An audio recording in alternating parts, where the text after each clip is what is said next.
Fala aí pessoal, beleza? Como é que vocês estão? Iniciando mais um acompanhamento mensal, vamos falar sobre o RVBA. Finalmente o relatório saiu. Normalmente o relatório do RVBA sai no meio do mês, lá para o dia 15, entre o dia 15 e o dia 20, e dessa vez saiu quase em fevereiro. Inclusive eu estava vendo alguns fóruns, as pessoas falando, o gestor esqueceu de soltar o relatório gerencial. Eu até achava que eles estavam atrasando o relatório porque iam falar alguma coisa sobre o base 10, mas nada. Acho que foi uma demora que o estagiário teve aí para poder consolidar a retrospectiva de 2024, mas vamos lá, vamos para o relatório gerencial.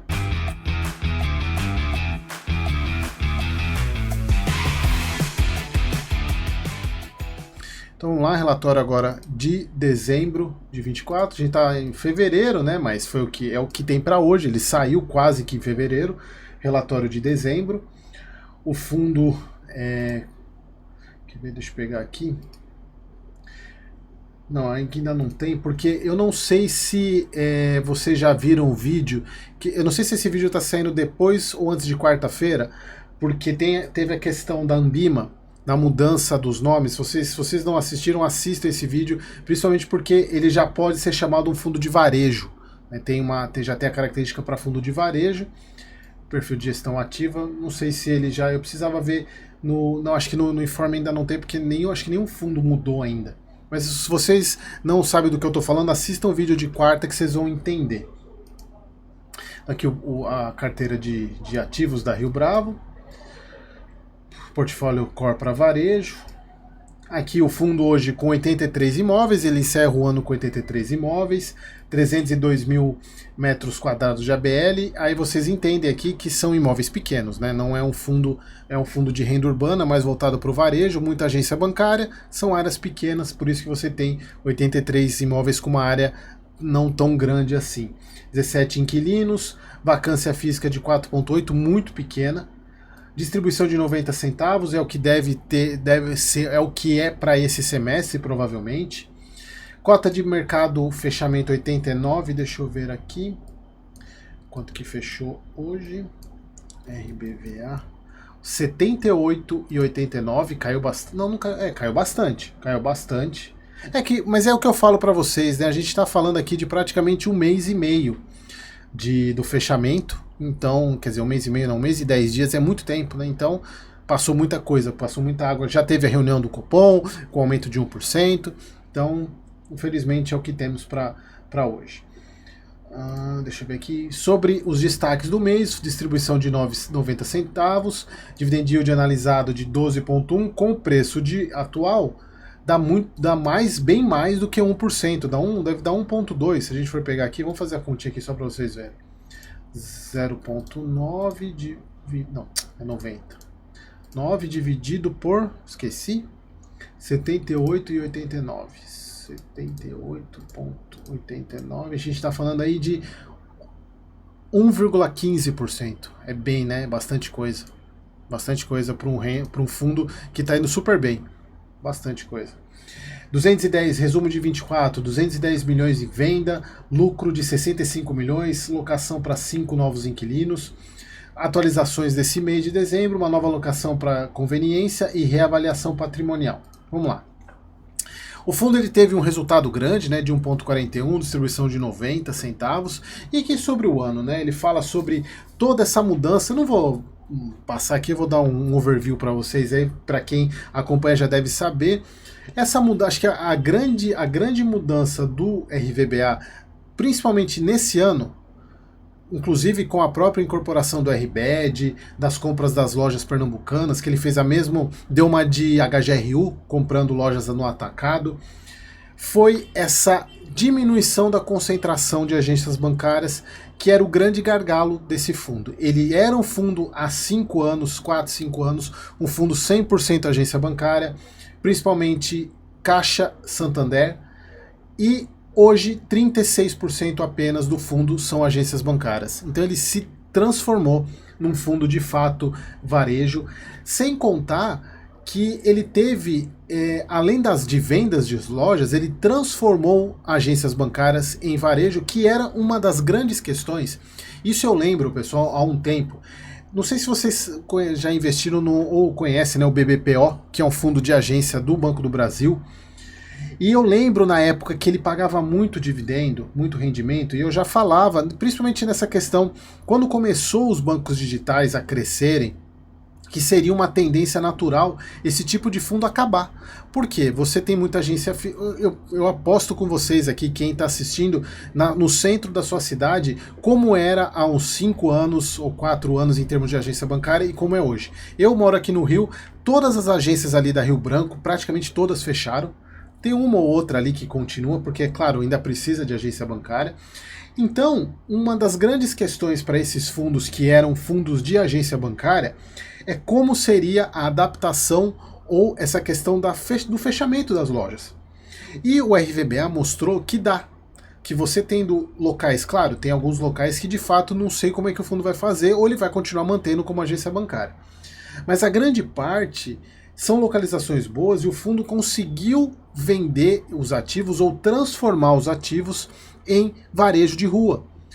E aí você vê que dava para fazer. A preocupação, claro, sempre existiu e vai continuar existindo quando você tem uma concentração muito grande, ainda mais num segmento que você sabe que está fadado a reduzir muito, como é o de agência bancária, física. Então o fundo mostrou que dava para fazer e fez isso muito bem feito. Alguns locais muito bons, lá eu conheço algumas agências do Santander lá na Marechal, em São Bernardo, porque eu tenho família em São Bernardo, a minha família na verdade, né? Meus pais são de São Bernardo. Então você vê lá na Marechal, que é a principal rua de comércio da cidade, acho que foram 2 lojas do Santander que se transformaram em varejo. O fundo também teve a compra lá da Gabriel Monteiro para transformar na loja da Porto Belo, que eles chamam aqui, né, de varejo AAA. Aí falando das lojas de transformação de agência bancária, foi o que eu falei para vocês aqui, né? Falando sobre as movimentações, comprova a eficiência e o esforço de locação. E aqui, pessoal, é o seguinte, tem um ponto que eu queria trazer para vocês, que é essa parte aqui de vendas, que eu não quero que vocês esqueçam isso. Claro que olhando desse jeito, dá a impressão, poxa, o fundo trouxe um lucro de 20 milhões para os cotistas, né, para distribuir para os cotistas. A grande questão é que, se vocês pegarem os vídeos que eu falei das vendas, grande parte dessas vendas foram vendas no preço do laudo de avaliação. E aí o que significa isso? O imóvel foi comprado por um valor, ele foi se valorizando, então foi tendo incremento, chegou na hora da venda, a venda foi pelo valor do laudo de avaliação. O que isso significa? Que o fundo, claro, teve lucro, porque ele vendeu mais caro do que ele comprou aqui. Só que vocês entendem que toda a valorização do imóvel foi embora? Ou seja, foi o patrimônio do fundo que foi embora? Claro que o lucro não deixa de ser parte do patrimônio também. Se o fundo pode não pode, né? Mas, por exemplo, uma empresa ela pode pegar e reinvestir. Mas o que eu falo é o seguinte, nesse caso é patrimônio raiz que está indo embora mesmo, sobre a bandeira de lucro. Porque você teve uma valorização do ativo, que foi um valor que foi incorporado no patrimônio durante o tempo, que foi dado na mão do cotista. E aí, eu falo, não, aí você pode falar, Eric, você está pintando como se fosse ruim. Não, não é que é ruim, mas é o ponto para vocês tomarem cuidado quando vocês olham simplesmente o valor lucro, e claro que o fundo ele vai colocar o viés de framing aqui, ele vai mostrar para você só o que interessa mostrar, para vocês terem noção e ciência e lembrança da importância de você reinvestir parte dos rendimentos que você recebe. Por quê? Principalmente papel, claro, grande parte do indexador da inflação sai no rendimento. E no caso de tijolo isso também acontece, principalmente nesses casos aonde você tem a venda, o valor da venda no valor do laudo. E quando você tem uma venda acima do valor do laudo, esse valor acima do valor do laudo, de fato é o lucro da raiz mesmo, só que você tem um componente aqui que é o lucro que foi da valorização do ativo. E você tem que pensar que eu tenho que reinvestir isso na minha carteira, porque senão eu estou perdendo E normalmente essa valorização está muito correlacionada com a inflação, essa valorização com o passar do tempo. Então é só para vocês terem essa noção e aqui eu quero que vocês tenham sempre um pensamento de segundo nível, por isso que eu não simplesmente, eu até agradeço alguns comentários de algumas pessoas falando, Eric, você não lê relatório, você analisa, e é o meu objetivo aqui, é analisar com vocês e transformá-los em bons investidores. e não quero que vocês sejam, não comprem nada meu, tanto é que vocês vejam a qualidade dos produtos, do material que eu trago para vocês de forma gratuita aqui, são quase 3 vídeos por dia, porque eu quero de fato transformar vocês em bons investidores. E essa é a análise. Você não pode simplesmente pegar... Claro, se você já estiver na parte de usufruir, são outros 500. Mas se você está na fase de construção de patrimônio, você tem que reinvestir uma parte dos seus dividendos. Se não totalmente. Porque senão você está tirando, além... Fundo de papel, você está tirando toda a inflação, então você está perdendo o poder de compra. E no caso de tijolo, se você tirando essa parte da reavaliação, você também está perdendo. Por quê? Se você tira e você quiser comprar um imóvel de novo, você não consegue, porque você perdeu essa valorização. Entenderam? Então é só para vocês terem isso em mente, de que o lucro tem um componente que é apenas a valorização do ativo. Mas assim, de qualquer maneira, mostra que a gestora trabalhou e trabalhou muito bem. O fundo vem redondinho, tirando... Eu vejo que tem muitas pessoas que criticam muito a Rio Bravo e não sem razão. Mas o RVBA, para mim, eu vejo na questão da Rio Bravo como um ponto fora da curva. Os fundos de papel também, capitaneado pelo Guilherme, também são muito bons, mas o RVBA, ele vem mostrando aí um bom trabalho. E aqui os investimentos, né, lá na Porto Belo, os 5 imóveis lá da Pernambucanas e todo o RBED, né, o portfólio da RBED educacional. Aqui falando das locações, né, 4 imóveis, supermercado, incorporação imobiliária, academia e as parte de bem-estar. Aqui as atualizações, o fundo assinou o contrato de locação para uma operação de loja de conveniência no imóvel Senador Queiroz. Reavaliação patrimonial do fundo, positiva em 2%. Isso é muito bom porque a gente, por mais que seja pequena, perdeu para a inflação. Mas, olha só que interessante. Quer ver? Olha só que interessante. Vamos pensar o seguinte. Você teve um ativo que valorizou 2% em um ano. Se o fundo comprou esse ativo no início do ano e vendeu no final, ele teve um lucro de 2%, ele vai distribuir isso. Só que você perdeu até pela inflação se você pegar esse dinheiro e não reinvestir. Percebem? É nisso que eu estou falando. Então, mas assim, muitos fundos tiveram reavaliação negativa e o RVBA avaliação positiva. Aqui falando sobre o guidance para esse próximo semestre, falando que o fundo deve manter a distribuição de 90 centavos, mesmo tendo um recorrente de 80, porque ele tem muitas vendas aí sendo feitas, então acredito que vai ficar tranquilo esse pagamento. Pela própria DRE, a gente vê que o fundo, ele gera, que é muito, cada mês, assim, ele tem muita entrada de não recorrente, então acaba que polui muito, mas eu entendo que nesse recorrente de 80 centavos aí, com o pagamento de 90, é algo plausível para o próximo semestre. Vamos ver para o semestre seguinte. Tem que fazer venda para manter. Aqui o portfólio, a questão de caixa do fundo, ele está bem tranquilo, não vejo problema nenhum. Aqui o número de cotistas começou com 51, foi para 63, teve um aumento aí considerável, né, de cotistas, isso é bom. Talvez com o Base 10 teria aumentado mais, e a promessa do Base 10 era após a incorporação do RBED, já estão devendo isso. Mas pelo que eles falaram, acho que não foi no relatório passado, deve ser agora para esse primeiro trimestre. Portfólio do fundo, aqui o patrimônio em termos de indexadores.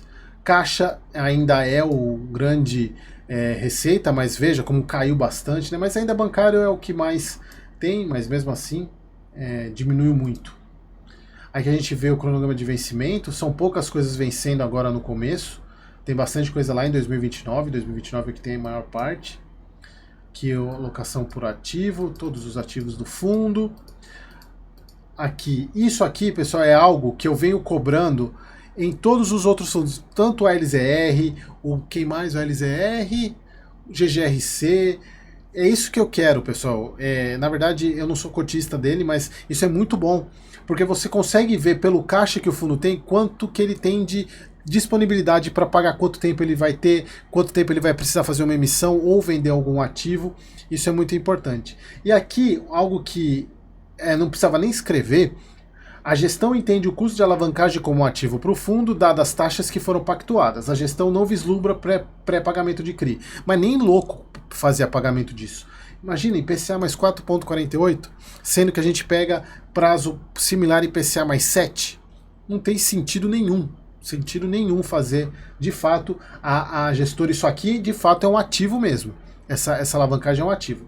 Mas sempre lembrando, pessoal, e aqui eu gosto sempre de enfatizar, principalmente para esses fundos que aumentaram muito a alavancagem e fazem a alavancagem casada, que é a despesa financeira está relacionada com os aluguéis, é TRBL.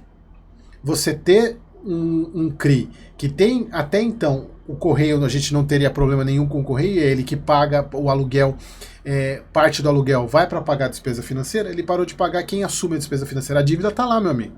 O fundo tem que arcar. Então, só tomem cuidado quando a gente vê, nossa, a dívida, a alavancagem é casada com não sei o que, tá, tudo bem, até a hora que o inquilino parar de pagar. E aí? A dívida não vai parar de ser cobrada com o término do pagamento do aluguel. A dívida vai continuar sendo cobrada. Então só tomem cuidado com isso. Mas assim, a dívida do RVB é muito barata, então não vejo problema nenhum. Beleza, pessoal? Era isso. Espero que vocês tenham gostado e até o próximo vídeo.